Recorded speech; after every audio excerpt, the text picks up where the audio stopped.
Imagine un instant. Tu es seul dans ta chambre, la nuit est profonde, le silence presque oppressant. Ton cœur bat un peu plus fort sans raison apparente. Tu te demandes, pourquoi est-ce que je ressens cette tristesse douce, cette envie soudaine de pleurer en pensant à Allah? Est-ce un hasard? Ou bien est-ce celui qui t'appelle? Toi qui lis ces lignes en ce moment même, arrête-toi une seconde. Respire. Car peut-être que ce que tu vis n'est pas une coïncidence. Peut-être que c'est un signe discret mais puissant. Un signe qu'Allah, dans sa miséricorde infinie, veut te rapprocher de lui. Aujourd'hui, je veux t'emmener dans un voyage intérieur, pas avec des mots froids et théoriques, mais avec le cœur grand ouvert. Nous allons explorer ensemble 5 signes que les savants ont tirés du Coran et de la Sunna, 5 indices que ton Seigneur t'envoie pour te dire « Reviens vers moi, je t'attends ». Mais avant de plonger dans le premier signe, pose-toi cette question. Et si tout ce que tu traverses en ce moment n'était pas une punition, mais une invitation? Premier signe. Les épreuves se multiplient, mais ton cœur ne se durcit pas. Il s'attendrit. Soudain, la vie devient lourde. Le travail qui te fatiguait déjà devient insupportable. Une maladie surgit sans prévenir. Une personne chère s'éloigne. L'argent se fait rare. Tu te dis « Pourquoi moi? Qu'ai-je fait pour mériter cela ?» Et pourtant, au milieu de cette tempête, quelque chose d'étrange se produit. Au lieu de t'éloigner d'Allah, tu te rapproches. Tu pleures dans ta prière. Tu l'invoques plus fort. Tu lui parles comme à un ami. Tu lui dis « Ya Rabbi, je n'en peux plus. Mais je sais que tu es là. » Sais-tu ce que dit ton Seigneur dans son livre? وَلَنَبْلُوَنَّكُمْ بِشَيْءٍ مِنَ الْخَوْفِ وَالْجُوعِ وَنَقْصٍ مِنَ الْأَمْوَالِ وَالْأَنْفُسِ وَالثَّمَرَاتِ وَبَشِّرِ الصَّابِرِينَ. Nous vous éprouverons certes par un peu de peur, de faim et de diminution de biens, de personnes et de fruits, et annonce la bonne nouvelle aux patients. Sourate Al-Baqarah 155. Les épreuves ne sont pas là pour te détruire. Elles sont là pour te polir, pour enlever la rouille de ton cœur. Et quand Allah veut rapprocher un serviteur de lui, il lui envoie des épreuves, mais il lui donne aussi la force de les traverser avec patience et avec amour pour lui. Le prophète a dit, « Le plus éprouvé parmi les gens est le prophète, puis ceux qui lui ressemblent le plus, puis ceux qui viennent après. » Tirmidhi. Alors regarde-toi. Pourquoi, malgré la douleur, ton cœur ne s'est-il pas rebellé? Pourquoi continues-tu à prier, même quand tes larmes coulent sur le tapis? C'est lui, c'est Allah qui t'appelle. Il te dit, « Je te teste parce que je t'aime, je veux te purifier pour t'élever. » Frissonnes-tu en lisant ces lignes? Moi aussi, car c'est terrifiant et magnifique à la fois. Tes larmes sont une preuve d'amour divin. Deuxième signe. Allah te facilite soudainement l'obéissance. Tu te souviens de l'époque où la prière te pesait? Où tu reportais la lecture du Coran? Où le jeûne surérogatoire te semblait impossible? Et puis, un jour, sans que tu comprennes pourquoi, quelque chose change.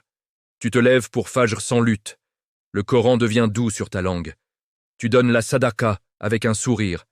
Tu évites le péché sans te forcer. C'est comme si une main invisible t'aidait à avancer.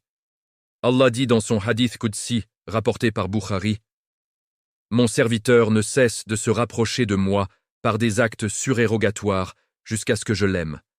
Et quand je l'aime, je deviens son ouïe par laquelle il entend, sa vue par laquelle il voit, sa main par laquelle il frappe, son pied par lequel il marche. » C'est exactement cela.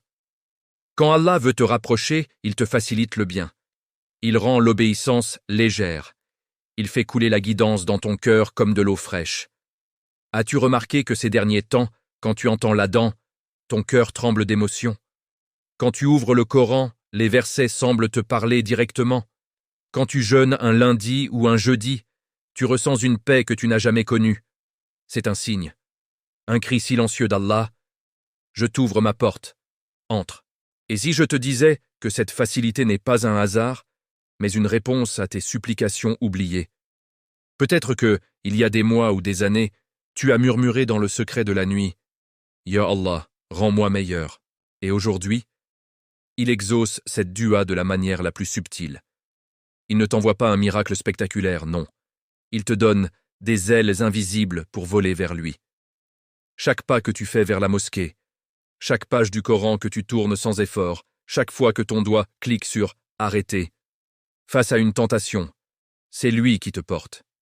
Imagine, Allah, le créateur des cieux et de la terre, ajuste le rythme de ton cœur pour qu'il batte au rythme de l'obéissance. N'est-ce pas là la plus grande preuve d'amour? N'est-ce pas suffisant pour te faire tomber à genoux et dire « Subhanallah, tu m'as entendu ». Si ce que tu lis te touche profondément en ce moment et que tu sens que ces lignes sont pour toi, abonne-toi à ce genre de rappel pour ne jamais manquer ces moments où Allah te parle à travers les mots. Reçois plus de cœurs qui saignent d'amour pour lui. Abonne-toi maintenant, ton cœur te le demande peut-être déjà. Troisième signe, tu ressens un dégoût croissant pour le péché. Il fut un temps où certains péchés te semblaient légers. Un regard interdit, une parole dure, une musique qui passait en fond, un mensonge blanc. Mais aujourd'hui, ton cœur refuse, tu te sens mal à l'aise, une brûlure intérieure, comme si ton âme criait « Non, pas ça, pas devant Allah !»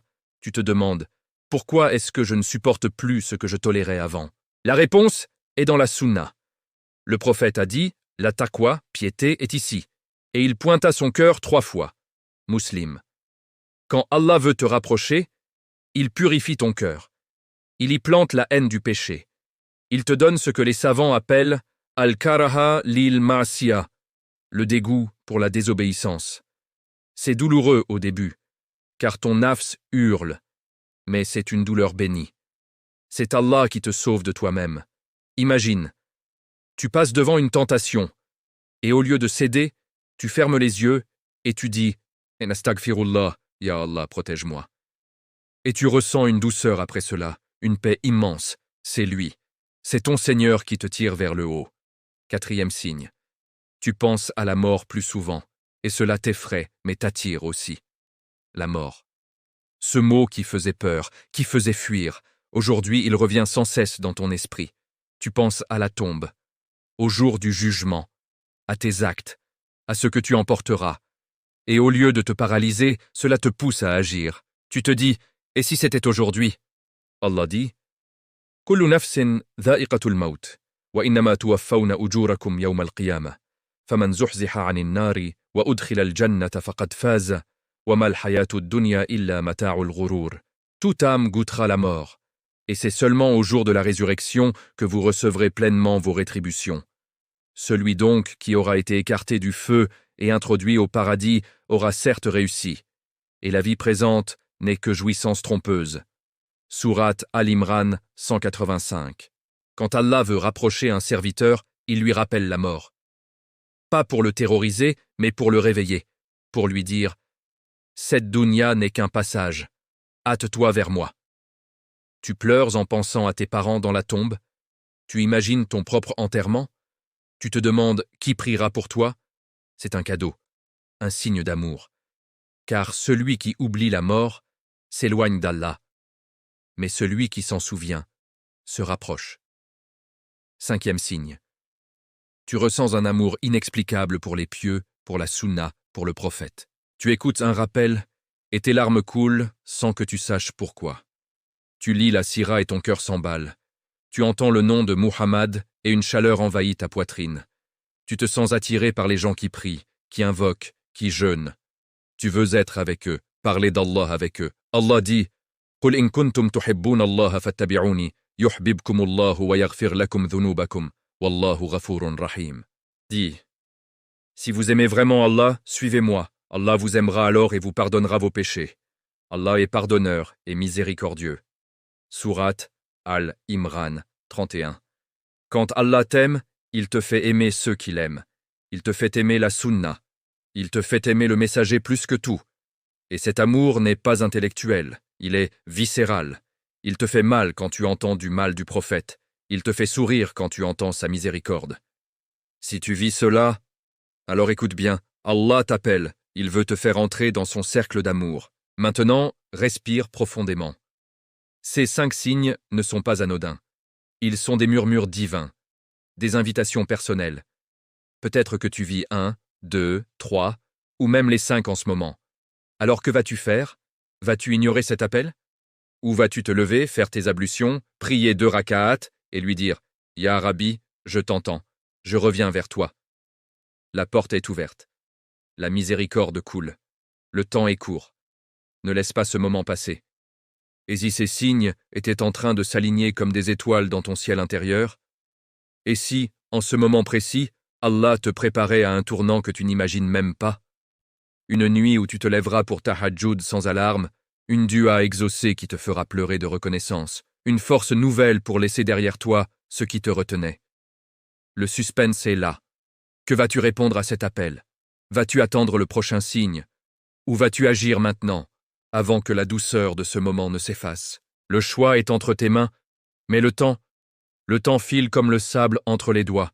Si ces mots ont remué quelque chose en toi, si tu sens que c'est Allah qui t'a fait lire jusqu'ici, abonne-toi pour recevoir plus de ces rappels qui touchent le cœur. Ne rate plus les signes qu'il t'envoie, abonne-toi, et qu'Allah nous rapproche tous de lui. Amin. Et souviens-toi, chaque fois que tu te sens appelé, c'est parce qu'il t'a déjà choisi. Il ne force pas les cœurs, il les attire doucement. Alors ne doute pas. Ne te dis pas « je ne suis pas digne », car c'est précisément parce que tu te sens indigne que tu es digne de sa miséricorde. Lève-toi, invoque-le, et regarde comment il transforme ta vie, pas à pas, larme après larme, dua après dua. Ô Allah, toi qui appelles tes serviteurs dans le secret de la nuit, toi qui fais couler les larmes de repentance, toi qui facilites le bien à ceux que tu aimes, rapproche-nous de toi. Rends nos cœurs vivants. Protège-nous du durcissement. Accorde-nous ta proximité avant qu'il ne soit trop tard. Amin ya Rabbal Alamin. Qu'Allah accepte de nous tous